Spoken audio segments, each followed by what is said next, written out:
Welcome to this week's episode of Crush Goes to the Movies. The show where we talk about your favorite movie and TV character crushes, not the actors, that's a different series. This week's TV crush is Jess Mariano. It says people are already raving about Miss Patty's one-woman show. And? There's some blurbs. One says Rory and Dean couldn't stop talking about it. We're on a flyer? You and a bunch of others. The mailman says even without proper postage, this show delivers. Well, now she's making that up because Ralph's not that witty. Before we get into this one, if you like these videos, please remember to save, share, and like, and repost to help spread the good word of Megs, and don't forget to let me know in the comments who your favorite movie and TV crushes are. Also, these videos contain spoilers, so just a heads up.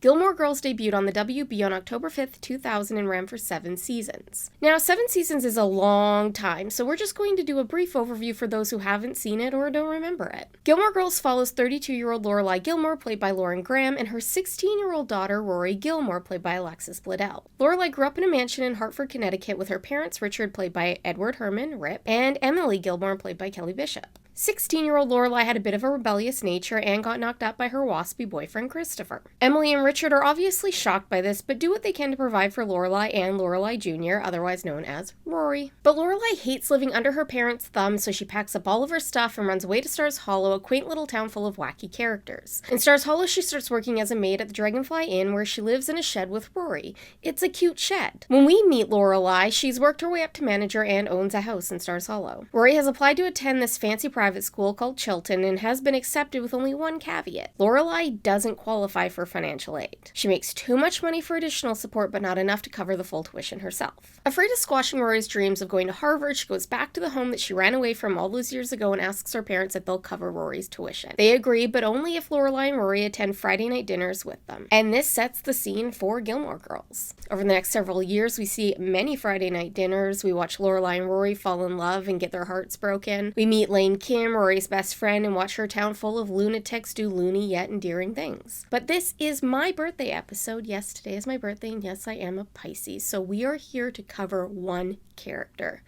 Jess Mariano. Jess, played by Milo Ventimiglia, arrived in Stars Hollow in episode 5 of season 2, and my 16-year-old heart stopped beating.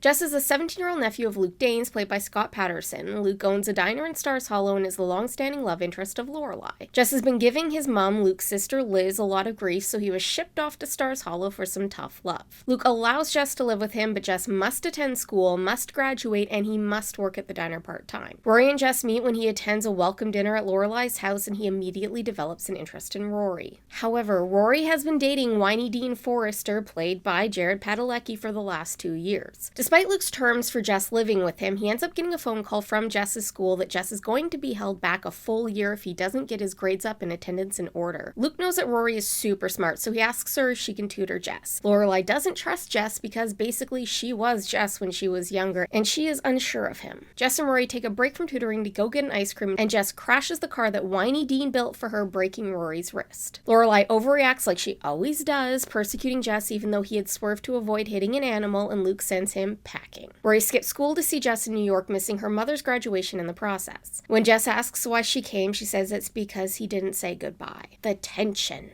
Jess ends up returning to Stars Hollow with a promise of being better and finds Rory outside of Suki's wedding. Suki is the head chef at Stars Hollow and is played by Melissa McCarthy. Rory kisses Jess, much to her own surprise, because she's still dating Dean, and when Jess kisses her back, she freaks out and runs away. I wouldn't have. Rory goes to DC over the summer, and Jess starts dating this total knob named Shane. Rory is unimpressed that he's dating Shane, and he's not impressed that she's still dating Dean, and the fact that she didn't contact him the entire summer after kissing him. The town holds a 24-hour dance-a-thon that Rory and Dean enter, but Rory spends the entire time being annoyed that Jess and Shane are there watching everyone instead of dancing. Hours into the marathon, after listening to Rory constantly complain about Jess and Shane, Dean breaks up with her in the middle of the dance floor and tells her and Jess that it's clear that they have feelings for each other. Duh. Of course, Jess and Rory end up dating, but the whole thing is a mess. Lorelai doesn't like him, and Rory is constantly questioning him. Like when he shows up for dinner with Richard and Emily and has a black eye, but won't tell Rory what happened, so she assumes that he got into a fight with Dean, but really he got attacked by a swan. It also doesn't help that he does keep secrets from Rory, like the fact that he had been working at Walmart instead of going to school. When Rory wants to go to prom with Jess, it turns out he can't buy tickets because he's not graduating. Jess and Rory get into a huge fight at a house party because he's a sad, sulky boy over the graduation thing, which leads him to making Rory cry and Jess and Dean getting into a massive fight.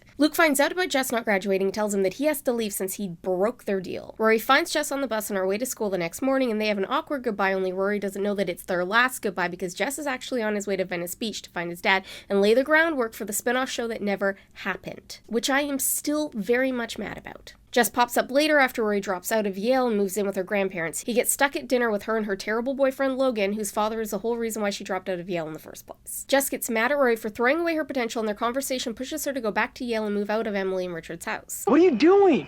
Living at your grandparents' place? Being in the DAR? No Yale. Why did you drop out of Yale? It's complicated. It's not complicated. You don't know. This isn't you. You going out with this jerk? With a Porsche? We made fun of guys like this. You caught him on a bad night. This isn't about him. Okay, screw him. What's going on with you? This isn't you, Rory. You know it isn't. What's going on? The last time we see Jess is when Rory attends his publishing company's open house and she kisses him because Logan mucked around on her behind her back. Jess feels used and betrayed by Rory, but he tells her that she can tell Logan that something happened if it makes her feel better. And then there's Gilmore Girls seasons, which we can talk about another day. So why do I have a crush on Jess? I mean, look at him. Just look at him.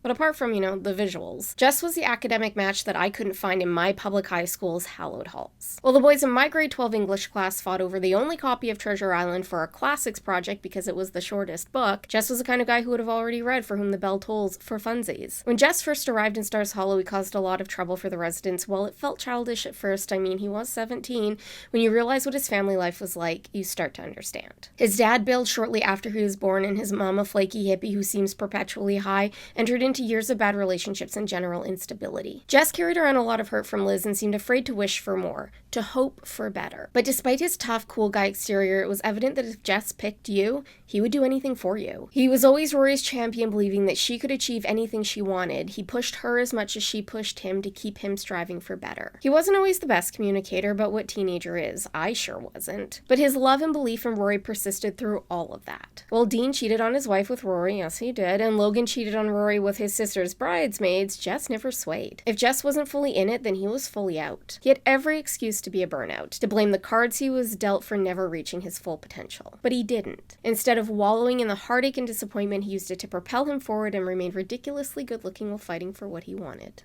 Jess Mariano forever.